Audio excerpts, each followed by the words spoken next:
Welcome to Deep Look. It's Wednesday, March 11th, 12 Eastern Time. We are live on YouTube.com as we are every single week. I'm Charlie Eisenhood. Joining me is Ultiworld Senior Editor Keith Raynor.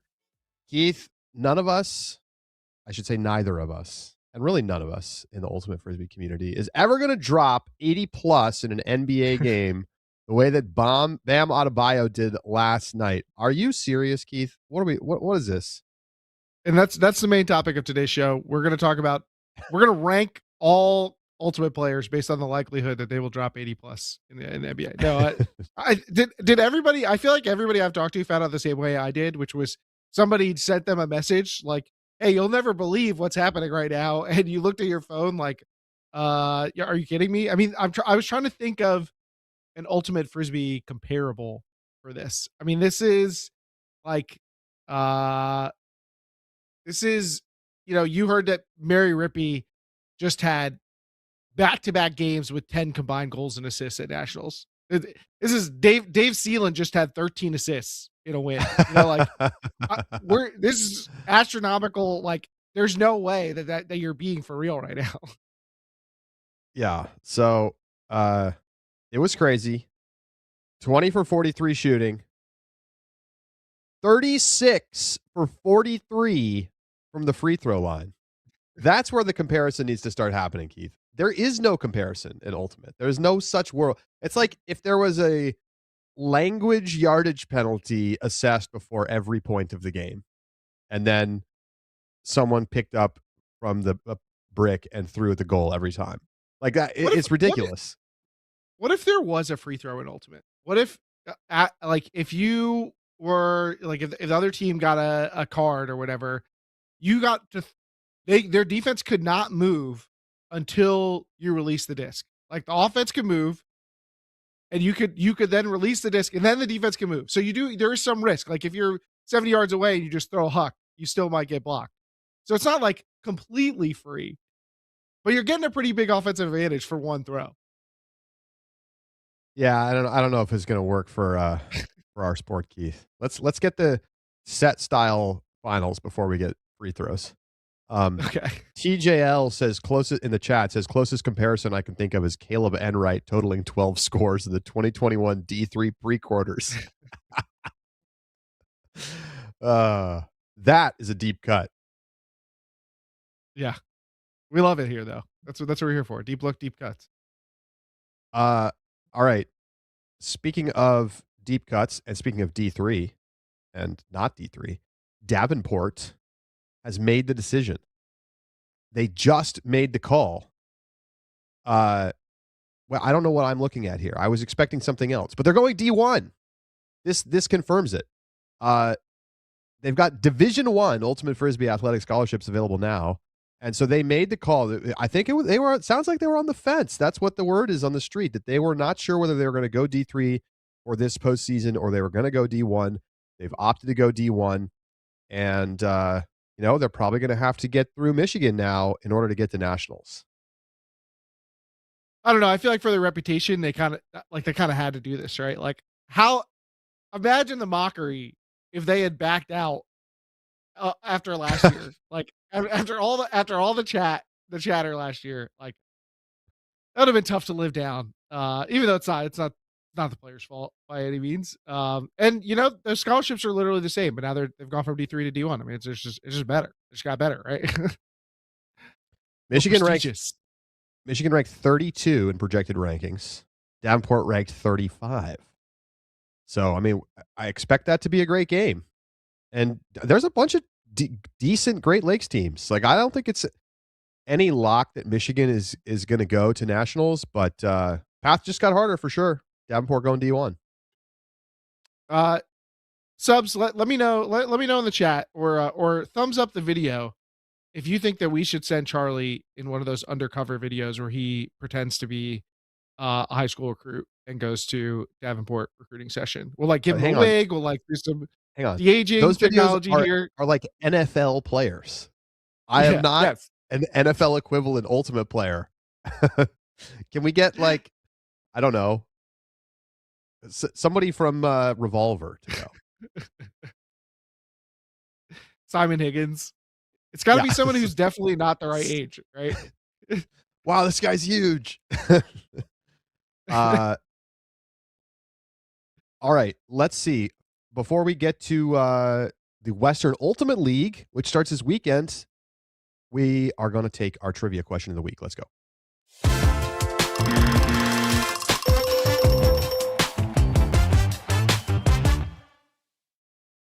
All right, Charlie, I've got a little bit of a rules quiz here. We're gonna go back to the rules for this one. And this is an area in which I'm always impressed with your rules knowledge. So I'm expecting you to deliver for us here. So here's the scenario I'm going to give you, Charlie. All right, so you have a thrower and a marker, and the marker is reaching stall 10, but they go past stall 10, stall 11, stall 12. The thrower, bewildered, is like, all right, completes a throw. The marker's teammate says, hey, wait a second. You only have to get to stall 10 to their teammate. And the mark goes, oh, well, then stall. All right.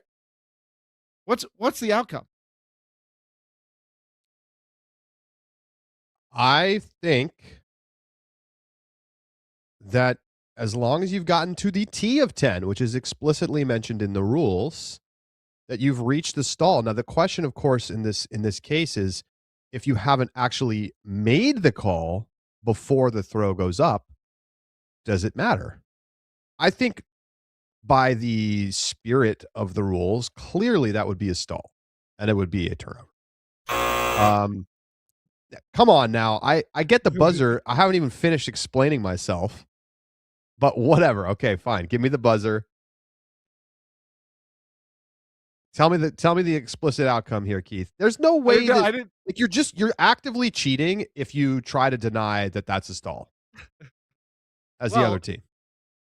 So I agree with you in principle. Like I think in most cases, especially because odds are if somebody's counting stall 11, stall 12, they're probably inexperienced. You're probably going to let it stand that it was a stall. But sometimes you play inexperienced players at conferences or whatever, or at club sectionals, and those games matter. And so you still got to hold them to the rules. So while you're right that you do have to reach the T and 10, the rule 17B says that a call must be made immediately after a player becomes aware that an event has occurred. And specifically 15.G.1.C. A stall as a turnover can only be called if the thrower has the disc in their possession and the marker has started to say the word stall and the first syllable of 10 has been reached. So since the disc is no longer in the person's possession, they've completed a pass. I think you've passed the statute of limitations on your opportunity to call a stall. Read that again. Okay. Out of the rule book. There are two rules. The stall one. No, the second one.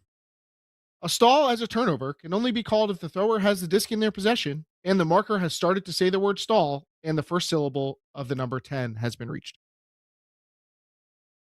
That's ridiculous. That's the specific stall rule. Hang on. And then the way that's written, it makes it sound as though if I say 10 and then you throw it, I said 10, right? I've said 10 and you throw it and then I say stall and the disc is in the air, that it can't be called a stall. That's just that's badly written rule book. Like that's just wrong. The way that's written, it makes it sound like you have to say the word stall. You start saying the word stall while they still have the disc in their hand. Well, technically, you have to say the word stall between each call, right? No.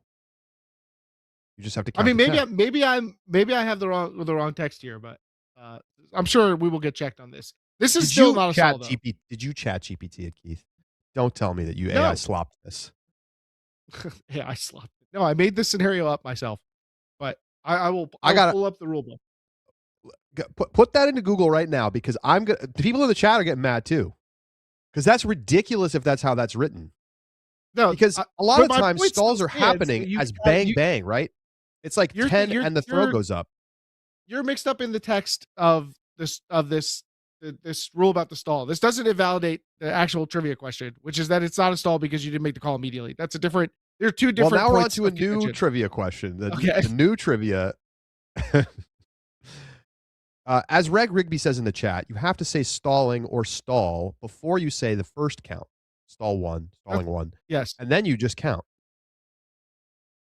And then when you get to T of 10, and then you say stall, where should be good.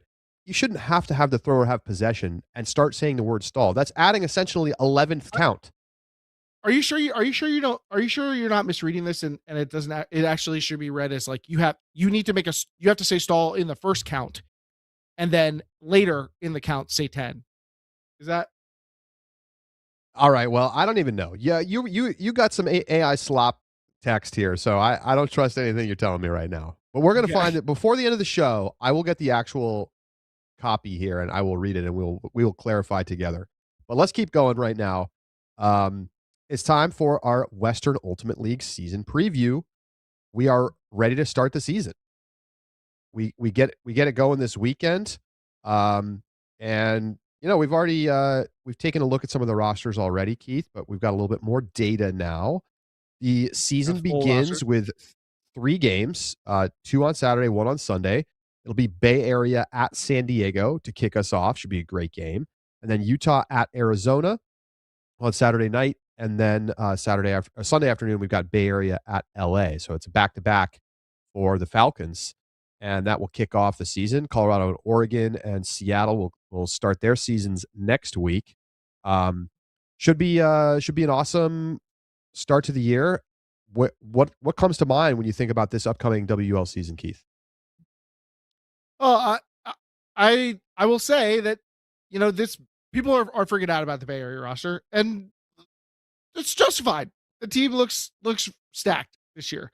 They're adding Don Colton, Alex Barnett, and like a wealth of a talent, a group of talent that could essentially be the core of a championship team without being added to Robin Fennig and Vicky Chen and Juliana Madigan and Julia Mankoff, like Margot Donahue. Like, you don't have to have those players already. Just this group could do that. But now you're adding them with this group. Now, I do think sometimes it's easy to overlook some of the losses here. Han Chen is gone this year, Meaty Chang, McKinley McQuaid. Like there is some turnover. I also will say I think they might get even better during the season because their practice players have some pretty good college players who I think could end up deciding to play with the team. Just some good players in general. So this roster looks very strong. You're losing Dina Alamelik from San Diego. The Super Blooms been the biggest competition, I think, along with Colorado. I think a lot of people are going to be expecting the Bay Area to be number one with a bullet and it to be impinged upon Colorado and San Diego to try and take it away from the Bay Area. Yeah, I think that sounds right. But as we've seen many times in this league, the preseason favorite does not always win. And you sometimes have great rosters on paper that just they don't work for some reason. Now, I don't expect that to be a problem for this Falcons team. Like they're going to be good. They might be dominant. And we've also seen the reverse, I should say, right? Remember when that Seattle team was so stacked? They killed everybody. Like it wasn't even close. Is this team that far out in front? I don't know. I don't think that's obvious, but it's certainly possible. To me, it's like a buy-in / effort thing. Like they have the tools to easily win the league. Whether they will or not remains to be seen.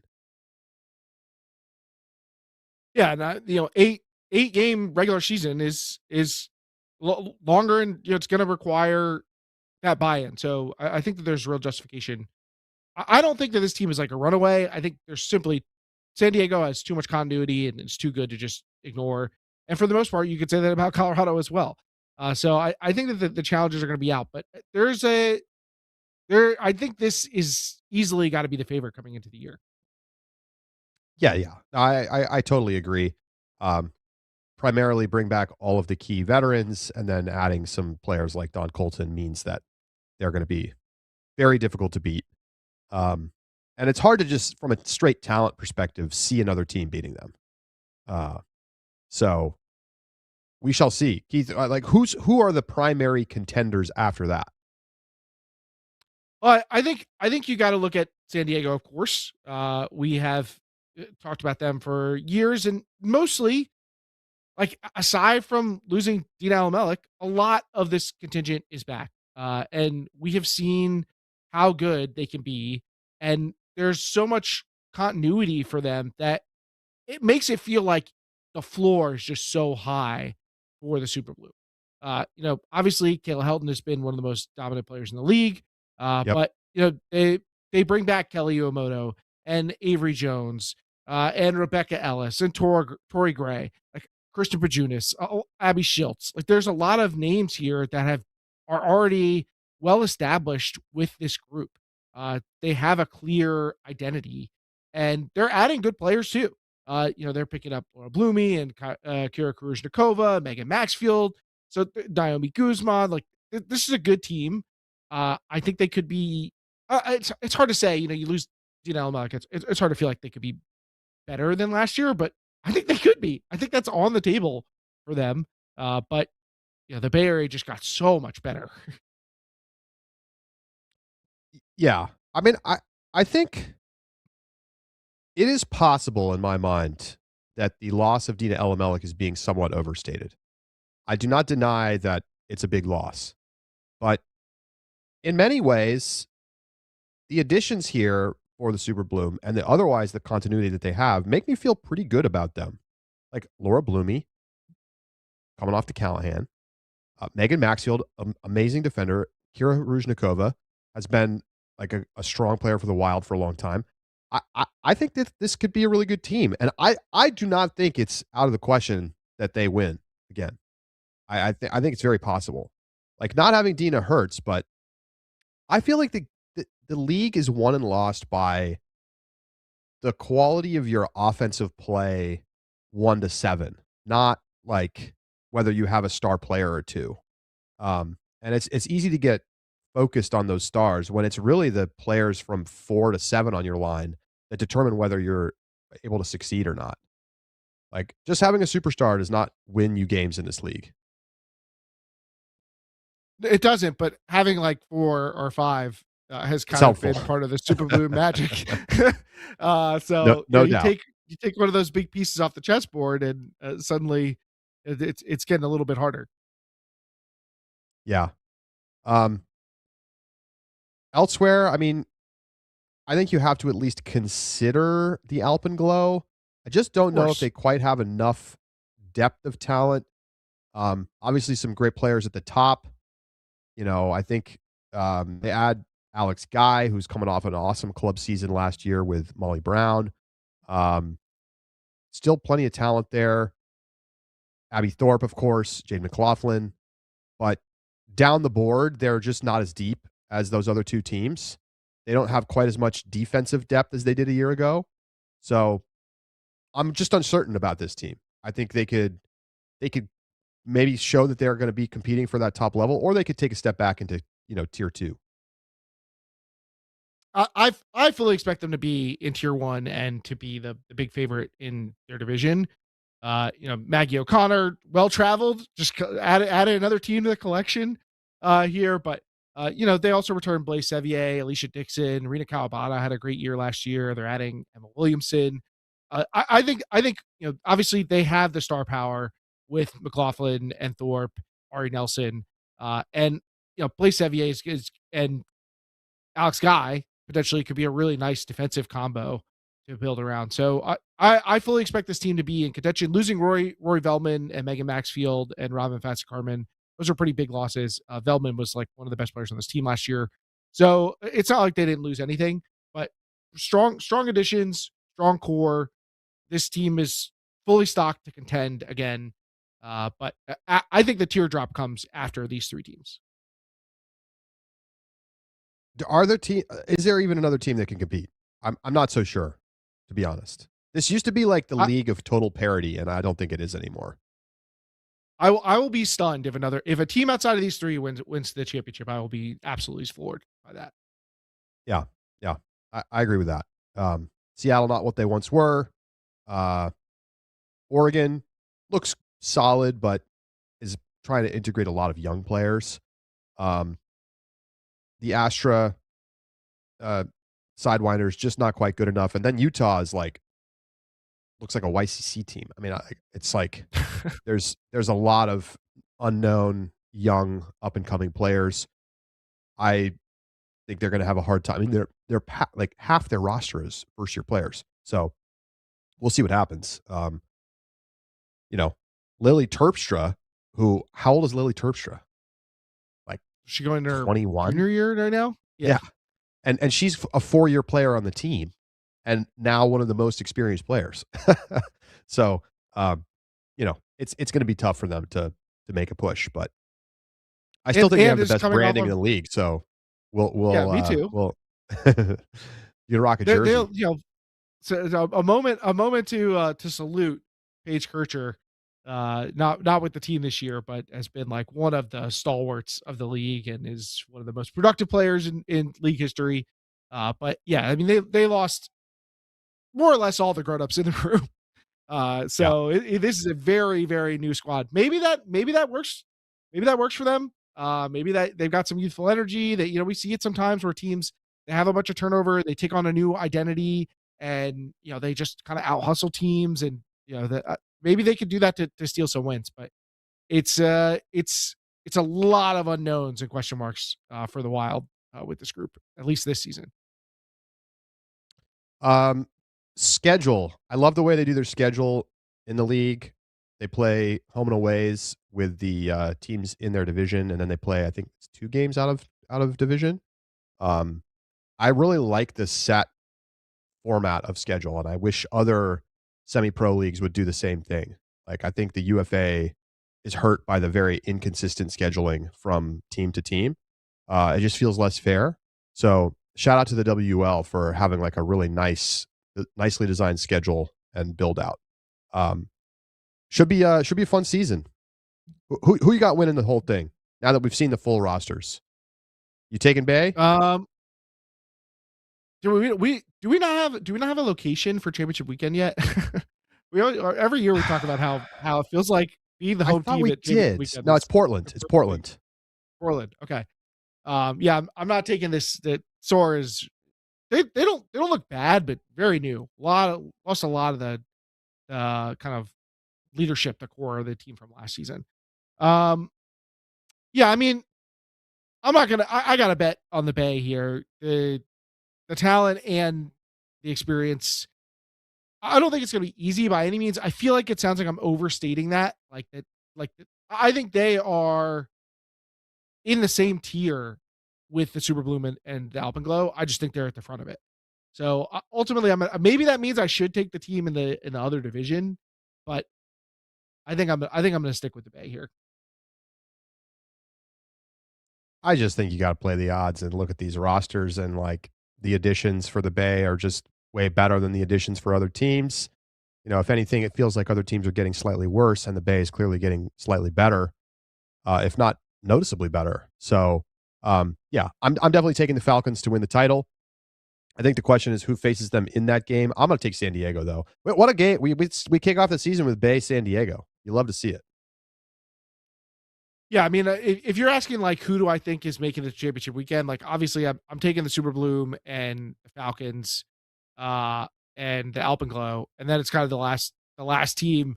Can one of these teams surprise the Tempest? I gotta stick with the Tempest there too. So I think it's possible that the Soar could overtake them, but I'll take the Tempest for reliability. All right. Well, the season begins this weekend, and these games will be broadcasted on YouTube. So check them out, and we will be following along with the league as we go through the season.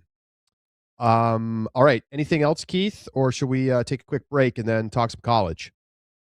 All right, we're getting. I think we have the specific language for the rule right now, Charlie. Just to update this, Joe Mama, Thank of you. course, has our back.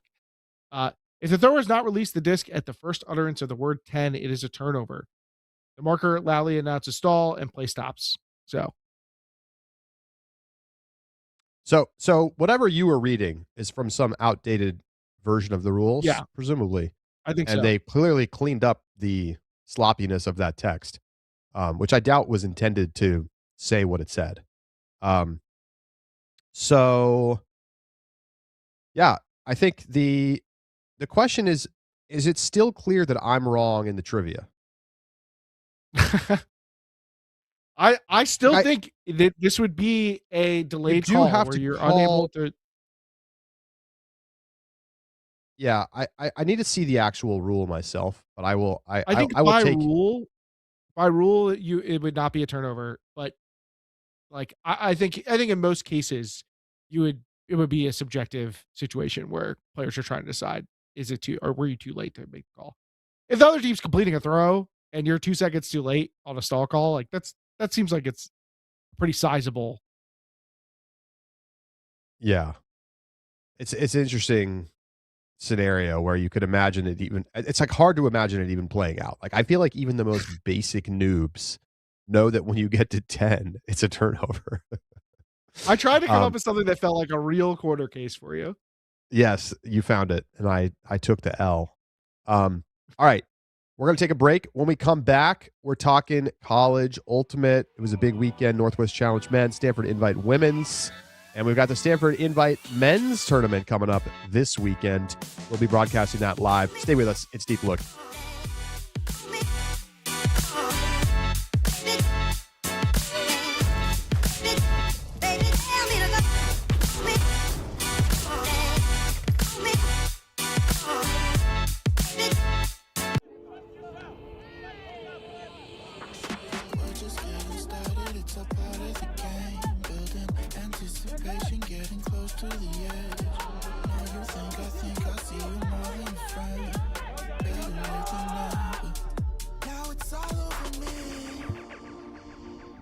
Reflections of you, who you want me to be. Do I wanna be you? Is it only a dream?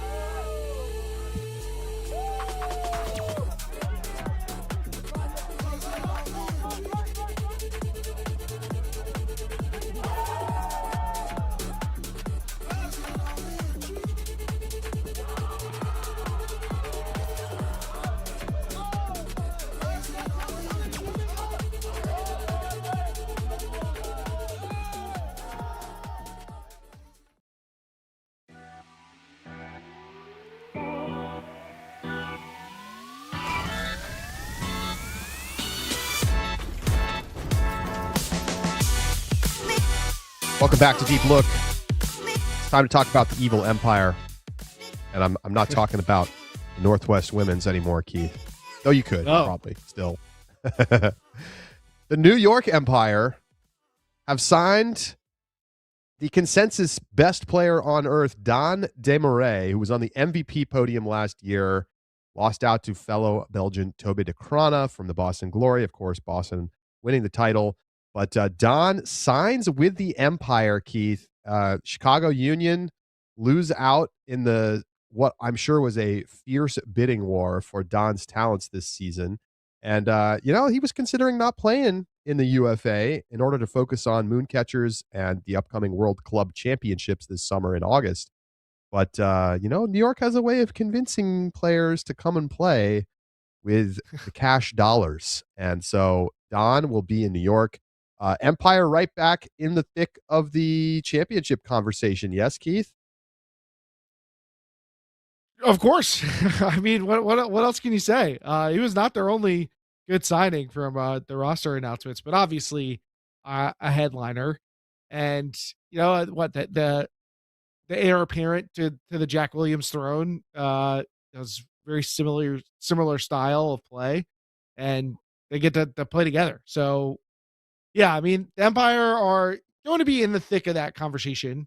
I don't think that it's like they're the obvious number one pick coming into the season necessarily, but the East is going to be competitive again. Well, here's the thing. It seemed like, we knew Thomas Edmonds was going to join Boston. And you're thinking, okay, Mhm. like it's going to be hard for New York to really overcome that. And I honestly don't know that even adding Don would be enough to overcome that in that glory roster. However, Keith, Boston, you know who's not on the roster? Tanner Johnson Go. That's a big problem for them. arguably he was their best player last season. He was guiding that D-line to a dominant performance throughout the year and particularly championship weekend.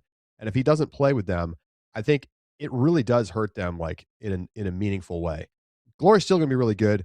Obviously, Glory versus Empire is going to be the battle for number one in the East, and whoever comes out of the East, as it often feels, will be the favorite at championship weekend. I think it's hard to say who that team is going to be.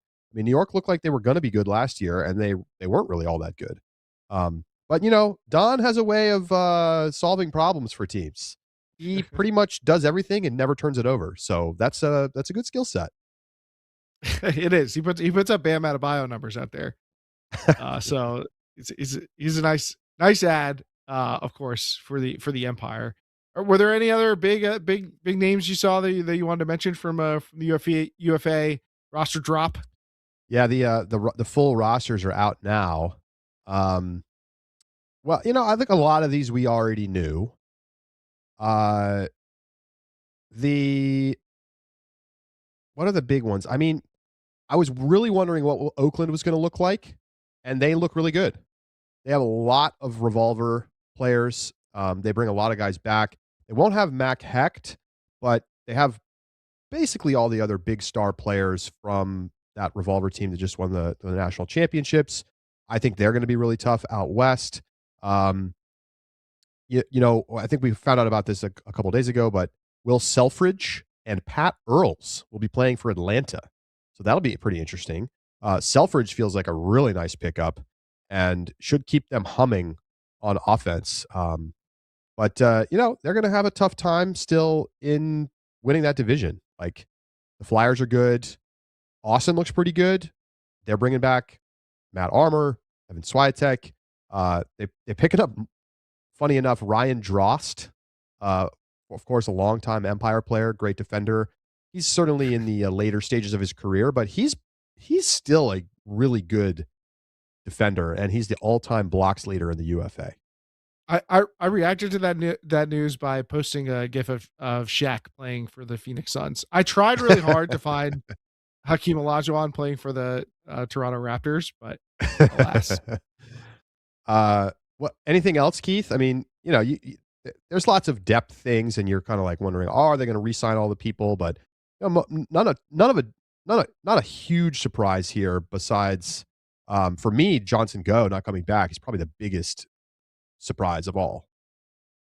Yeah, I mean, most of the big name news had already become public. Alex Right. Atkins joining the Empire, the total retooling in Indy, with all the players that they're bringing in, including Will Wettengel, who I think is going to be a nice piece, and James Pollard. I mean, their defense with those guys and like Nate Little is going to be nasty. And Minnesota with Lucas Ambrose and Noah Kuhlman, Nate DeMorgan. So we kind of had a sense of some of these big ads, but seeing it all in once, like really getting to take stock of the full picture with Thomas Edmonds in Boston. So those are the big ones to me. All right, well, let's get into some Northwest Challenge men's. This is not the same tournament as the women's field, that's for sure, but still a good West Coast tournament. And there's your final. Western Washington, we thought they might make a run, Keith, and they get all the way to the final where they play a Cal Poly SLO team that looked resurgent after a slow start back at the Santa Barbara Invite. And Keith, an interesting weekend overall. Wet weather on Sunday for this final. Indeed, and that's nothing that's strange to the denizens of the Northwest, although it was kind of a weird tournament. A number of players either missing or limited. Eli Diamond limited in this game for Western Washington. I think they were missing a couple other bodies.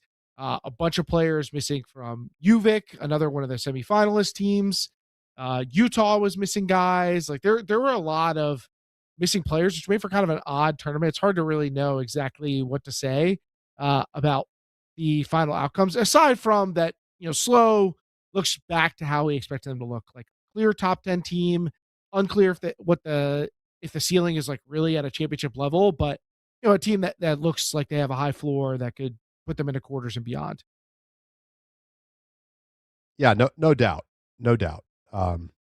They handled their business this weekend. Closest win was 4 goals. They beat UBC by 4. They beat Western by 4. In the final here, um, crushing win over Utah, 5-goal win over Minnesota. They blasted a weekend Victoria team. I mean, the thing is, like, Eli Diamondless Western losing by 4 to Slow feels pretty okay, right? You figure he's definitely worth a couple of goals. I don't know if they win this game if they have him, but um, solid position to be in. Um, and unfortunately for Minnesota, they kind of plummet down the rankings after this weekend. They're down to 31.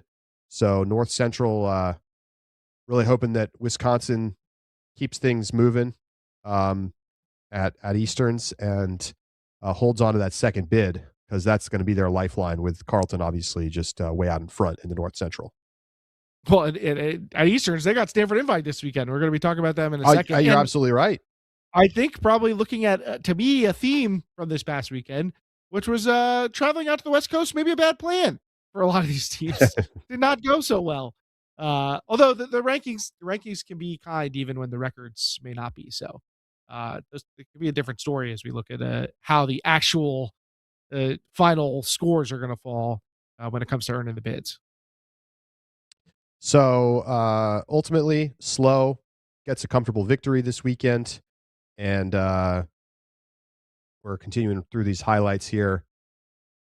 We should mention Oregon. Slow looks great. Anton Orm is nasty, and they have a bunch of guys who are making big plays in the deep space.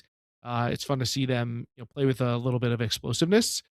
So we'll see how it all comes together from them. Hayden King, a player who's stood out for me, really stepping forward for Slow. Oregon State, they were my pick to win the tournament, and they won all their games except one. It just happened to be against UVic in quarters. They lost 13-9. They were also missing people. No Felix Morin, among others, for them.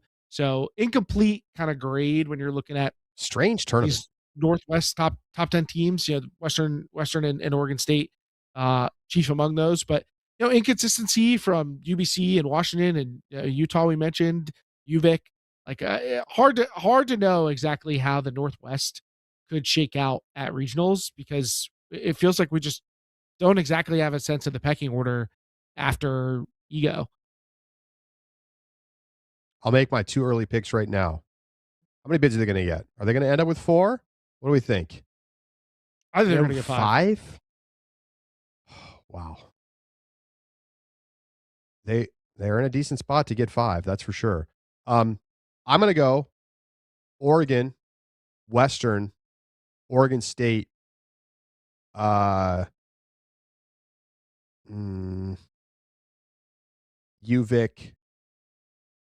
UBC.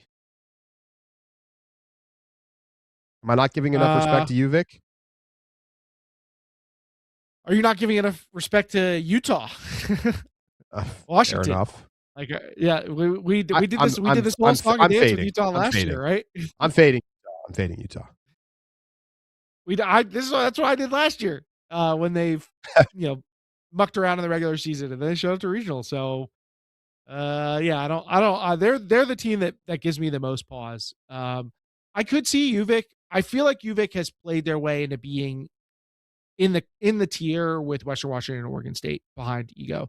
Like, I feel like you got Ego, then you have these other 3 teams, and then you have, Utah and UBC and Washington and company playing for that last spot. That's how I kind of see this region breaking out. Well, we will find out soon enough. Obviously, Western Washington making a big move up 12 spots into the 9 on projected rankings. And look at that.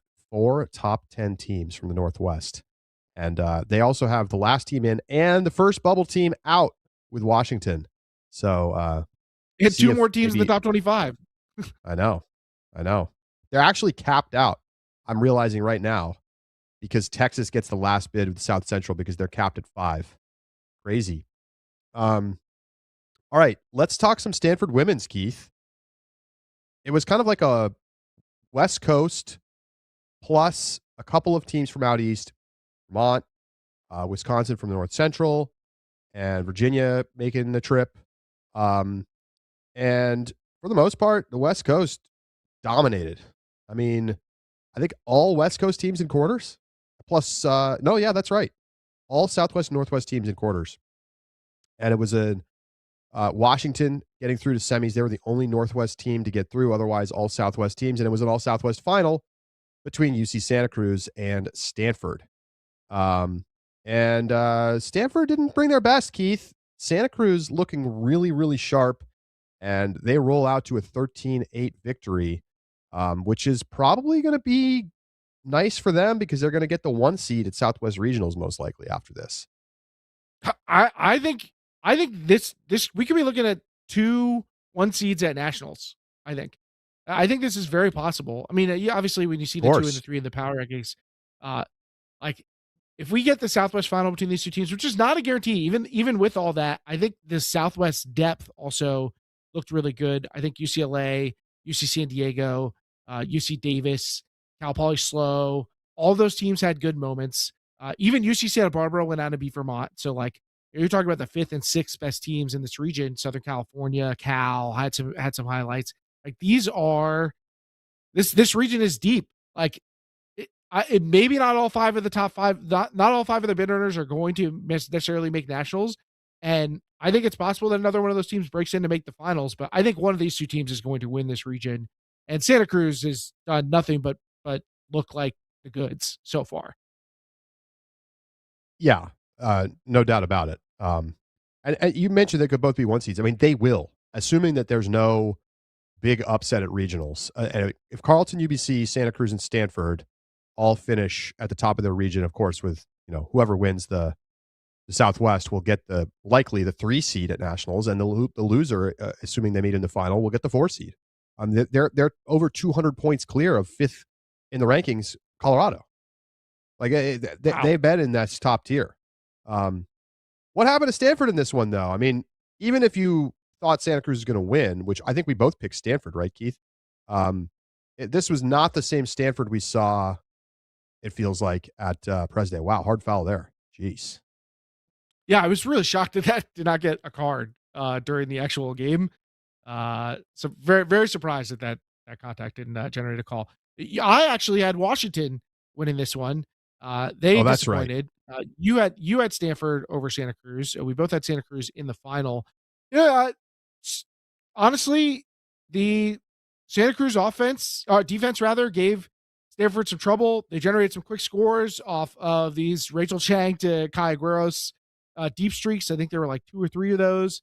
They got a big hand block that turned into a quick score as well. So Santa Cruz found some really efficient goals, and Stanford's offense kind of ran out of steam a little bit. They got one of those Esther Philippek games where she had a few too many turnovers. She had been slinging the thing in prior games. I mean, she was dominating Washington in semifinals. They beat Washington pretty comfortably, which I'm not sure exactly which team that says more about between Stanford and Washington. But, Stanford and Santa Cruz clearly the class of this tournament. I want to come back to the question once again, because we saw these teams playing against the Carletons and UBCs earlier this season. Of course, those teams not in attendance at Stanford Invite this weekend. But are these teams championship material, or are they just going to be sitting alone in Tier 2 behind Carleton and UBC? I know that we've already seen some of these matchups play out, and it has looked like these 2 teams are close to, if not on the level with Carleton and UBC. I just have trouble seeing that exactly playing out at nationals. I think that these 2 teams will be good enough to upset UBC or Carleton if they don't play well. But I think when the rubber meets the road, if those teams put together A games, they're just going to be too good. This Santa Cruz team has not been in the spotlight like this in the past, and I think that could be challenging by the time they arrive to those big games at nationals. And Stanford, we know where the inconsistencies lie for them with their handler play. Sage McGinley-Smith and their athletic downfield pieces are going to play good defense. They're going to get open and get deep, and it's going to be a question of can these handlers get them the ball consistently. I expect a lot from Stanford. I honestly, at this point, I see these teams as better semifinals contenders than anybody else. I would put them above Washington despite the talent, despite what we saw from last year. But it's just even with what we've seen during the regular season, it still feels like to me when we get to the postseason, we're going to see UBC and Carleton step on the gas in a new way. I agree. I agree. I think there's just not quite enough there. But Santa Cruz, very impressive this weekend. And Rachel Chang turning into the player we knew they could be when they came into college, and dealing 6 assists in the final in the comfortable victory over Stanford. All right. We got to talk a little bit about the East Coast, right? And Vermont, Yes, obviously, okay, being let's do it. the team chief among those. I mean, they go 0-3 in pool play, disaster. Right? They come out, they lose. They blew 2 straight leads to UC Santa Barbara and Cal Poly SLO to lose those games in really tough fashion. And I don't know if they ever recover from that. They lose a sloppy game to UVic to go 0-3 in pool play, and then they lose to Northeastern on Sunday. They're not even going to be the top ranked, the second ranked team right now in New England. Really a not a great weekend for Ruckus, and you got to wonder where their heads are going to be at as they move forward through the season, because this is we haven't seen this team struggle in the regular season like this since this program really ascended 4 or 5 years ago. And just look at these rankings. They're capped out of their bids, both Northwest and the Southwest, with the 5th bid earners at the 13th and 14th spots. That is crazy. 10 of the top 14 teams are from the West Coast. And then you've got UNC, Tufts, Colorado, and Carleton from outside the West regions. Right now, James Madison sitting at 6-0 with the 2nd bid for the AC, and Northeastern hanging on to a 2nd bid for New England. Feels likely to me, Keith, given that a lot of these other teams are D3, that we're going to see New England hold on to that 2nd bid one way or another, either Northeastern or Vermont. But man, it has been tough sledding, and it's going to be a tough pill to swallow for the first Southwest team that doesn't make nationals, right? Potentially, yeah, but they've had lots of time to prepare to swallow that pill. That's a good point. All right, let's turn our attention to Stanford men's. This is this used to be a major. Like, this used to be one of the biggest tournaments of the year. Not anymore. Smoky Mountain has taken a lot of shine off this tournament. And now, you've got a couple of good West Coast teams here. UBC playing in the back-to-back. Crazy. So the top seeds, Santa Cruz, UBC, and then Wisconsin, Colorado State, Tulane, Stanford, Tufts, and Illinois. You've got a B team at the 12th seed. Right. Well, 2 in the tournament. I mean, it's not the same tournament it once was. But Santa Cruz will certainly be the favorite here. I can imagine UBC treating last weekend more like a tune-up, and this a little bit more like a go out and get it done. Wisconsin's going to be a really interesting team to keep an eye on this weekend. I think if they can have, they need to have a strong tournament if they want to go to nationals. I mean, it's really that simple, especially considering how many landmines are in this field. If you drop a game to a team you shouldn't lose to, you're gonna tank your ranking and miss out on a bid.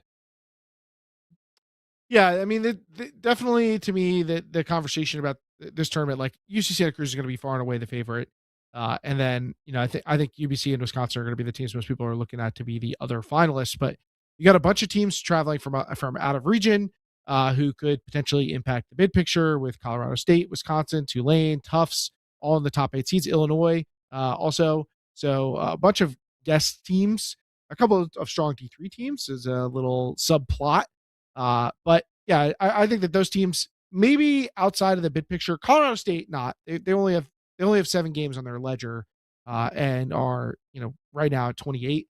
They have a chance to move up and potentially get a 2nd bid or 3rd bid. for the South Central. Actually, taking one could be tough, but UBC's in the field, so we talked about how hard it could be to get one off the Northwest. It could be coming out of another region's pocket, if need be. But we'll see how things move around after this tournament. This is going to be a real prove it for Wisconsin, but we just saw last weekend how much these traveling teams coming from these other time zones struggle in the West Coast, both because of the strength of the competition, which is potentially less of a factor here, and potentially also because of the travel. You maybe don't get to take your full roster.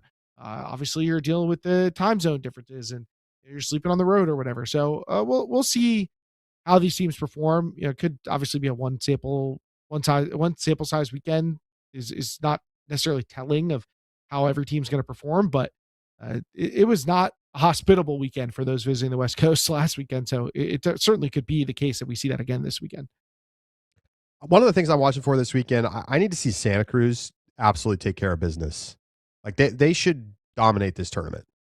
If they play close in the final against, say, UBC, fair enough, but they need to win all of their games. Or I'm gonna have to downgrade them after a little bit of a shaky Smoky Mountain. They lose to Georgia Tech, they lose to Michigan. They do crush UMass. That was definitely their best result of the weekend.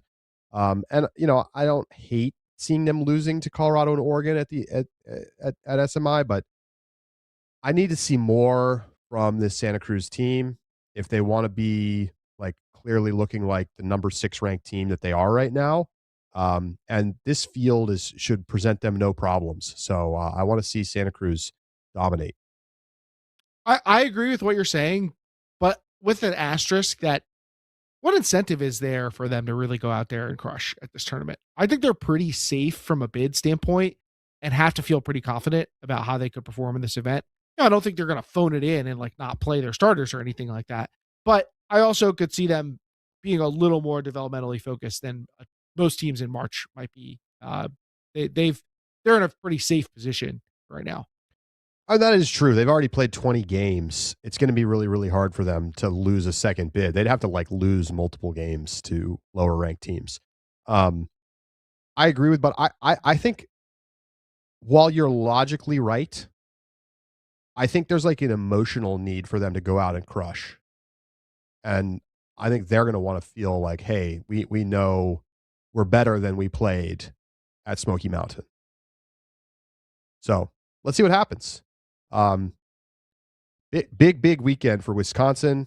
Is Colorado State anywhere near the cutoff? I mean, yeah, they're 28, I think. They'd have to have a really good weekend. They only have 7 games, so it's definitely conceivable that they could get potentially even a third bid for the South Central if Texas can hold on to theirs. But they'd have to have a really strong weekend, and it certainly starts with 3-0 pool play performance. All right, let's get some picks here. Maybe just the finalists. Okay. We don't need to be picking the semis here, I don't think. I'm gonna take Wisconsin with the upset over UBC. I mean, I think by ranking, it's technically not. I do think UBC, in my mind, is the better team. But I think Wisconsin tends to get better as the season goes along, given the amount of time that they get to practice. So I'm going to take Wisconsin to make it to the finals against Santa Cruz. Santa Cruz comfortable win 4 or 5 goals over the Hodags. I'm trying to weigh playing the back-to-back versus traveling to California from Wisconsin. Which one of those feels like it's a bigger detractor from your overall ceiling? I think UBC is the better talent on paper, but I think playing the back-to-back might be worse, although they are much closer to home here. So in some ways, it's close to a home tournament. I think I'm going to take UBC in the to lose to Santa Cruz in the final. I think that's the way I'll go here. Very, very reasonable pick. I believe we have a subscriber pick this week. Do we not? I'm not sold for. We do have a subscriber pick. I'm not sold. I agree that I think Wisconsin's the second most likely team to make the final. But couldn't you also see them losing to Stanford in pool play? That feels possible to me. Stanford's pretty good. Yeah, they've had some ups and downs. We do have subscriber picks. The return of the subscriber picks. We had a random is a strong word for a subscriber. It was first come, first serve for who's going to make the picks this week. So we got the picks from Miles, and Miles has Santa Cruz over Wisconsin, so he's joining Charlie on that train. Nice. The wisdom of the crowd outweighs Keith.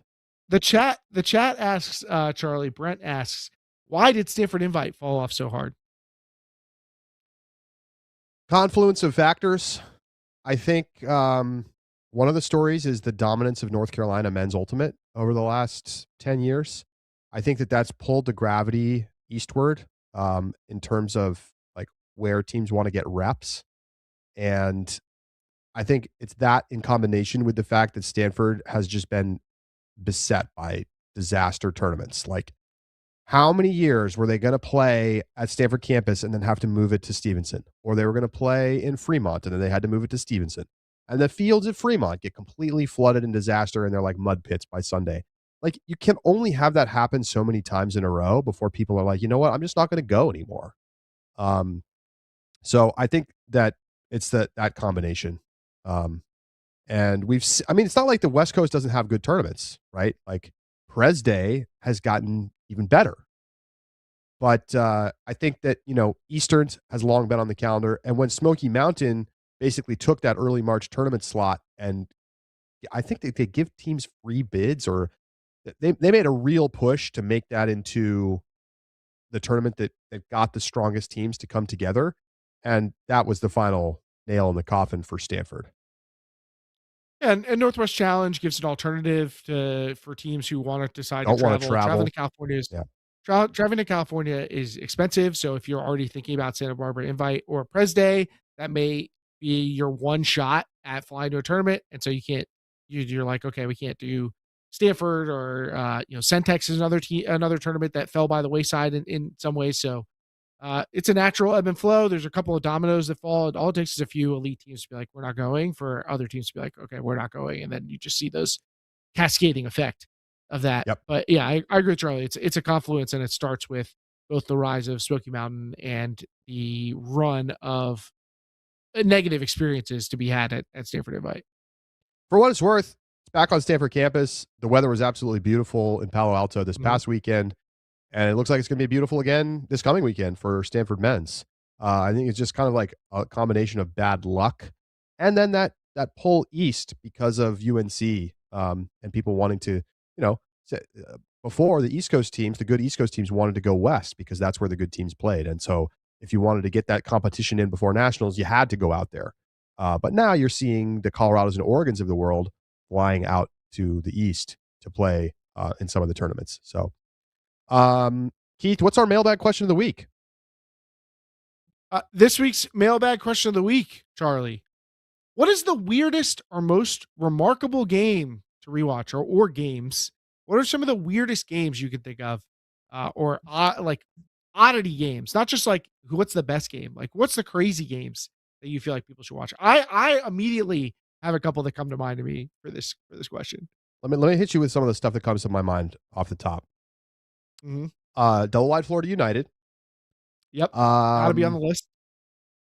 The Hungary Juniors game from was that? We're asking people to suffer through some brutal games. I mean, Florida Double Wide Florida United it's like you're warped into another world. It's a different timeline of Ultimate. 17 last Sarasota Nationals. It was a quarterfinal, I think.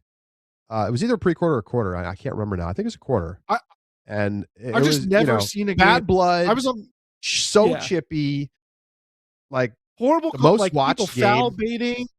People literally, we were watching two club nationals teams start to play punt and play D. I mean, Cole Sullivan is picking up the disc, running it forward, and then just like kind of pivoting at these massive pivots in the hope of getting fouled, and just throwing it as far as he can. It is a weird game in that one.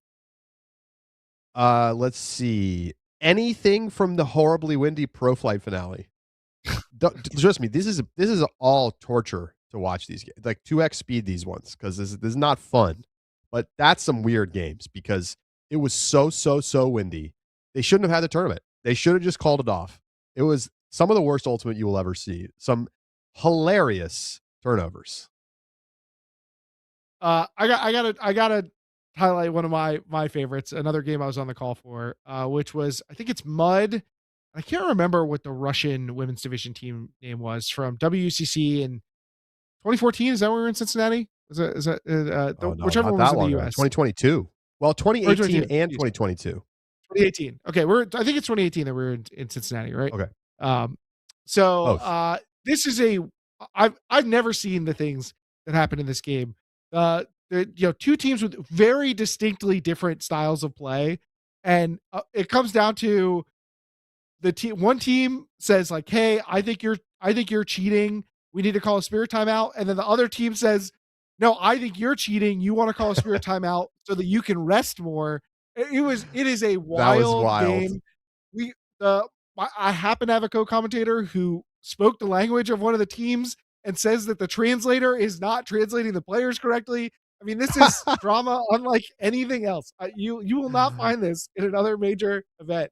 So that definitely to me is one of the weirdest games I've ever seen.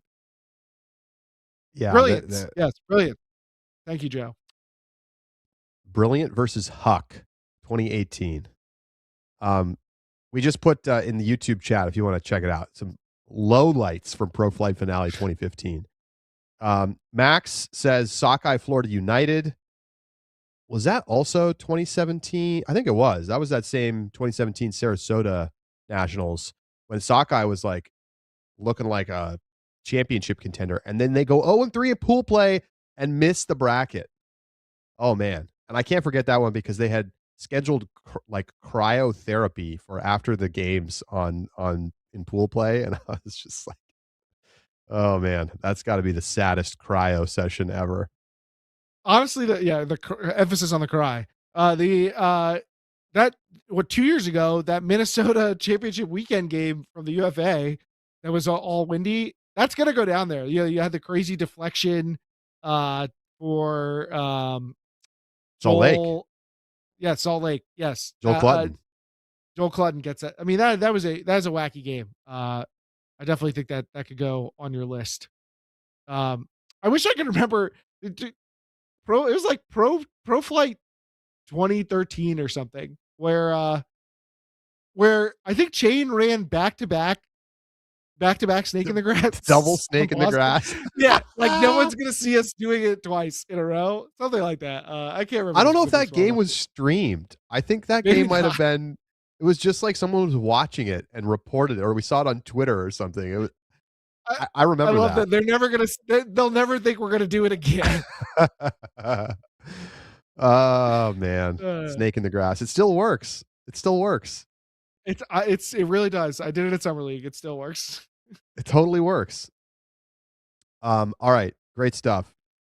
Zero Time says Spiders versus Shred in the UFA playoffs this past year, and Union versus Windchill were both insane wind games. Yeah, Spiders like blowing the lead. Union like amazing season, just getting annihilated by the Windchill in a slop game. We forgot one of the best examples. Although also let me shout out Brent for mentioning the Fury comeback, the 10-1 comeback. This should be a sign. Like this should be in Ultimate history. Like you need to watch this game if you consider yourself a real Ultimate player. You need to see it at some point. But also, Charlie, wall to wall, baby. How did we forget about going to wall to wall? Like anything from wall to wall. 2018 Worlds semis and finals had to be moved indoors due to thunderstorms. So we packed, 500, maybe I don't even know how many people. Layers and layers and layers of crowd jammed into this indoor turf field. And remember, we played 20-minute conclusions to the semifinals. It was wild. And we had to wait to play games until after some horrendous like adult men's soccer league played. So we're sitting around waiting and like playing games at 10 p.m. But you can't ask for more intensity than that. It was unbelievable. I don't know. Maybe I hope it shows up on tape. I mean, being there is definitely a one of a kind experience. Truly epic. We also got a link in the chat to the 2008 Fury versus Riot. I mean, of course, That's as wild Yeah, as it got gets. it. I stand by that. That to me is one of the craziest sports stories I've ever seen in any sport, like major professional sports, anything. You just don't. It's incomparable. I've never seen a game like that. Like at almost even in a tournament, like it just doesn't happen at the elite level that you get a lead like that and you don't win the game.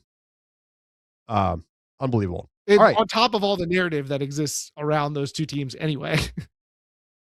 That is going to do it for this edition of Deep Look. Don't miss our sub bonus segment coming up in the Discord live following Deep Look. We're going to be drafting cities based on the number of postseason wins that their semi-pro league teams will get in 2026. So it's draft time, and we're comboing. Okay, so WL, PUL, UFA combo. Charlie, So one more thing before we go. One more thing. Okay.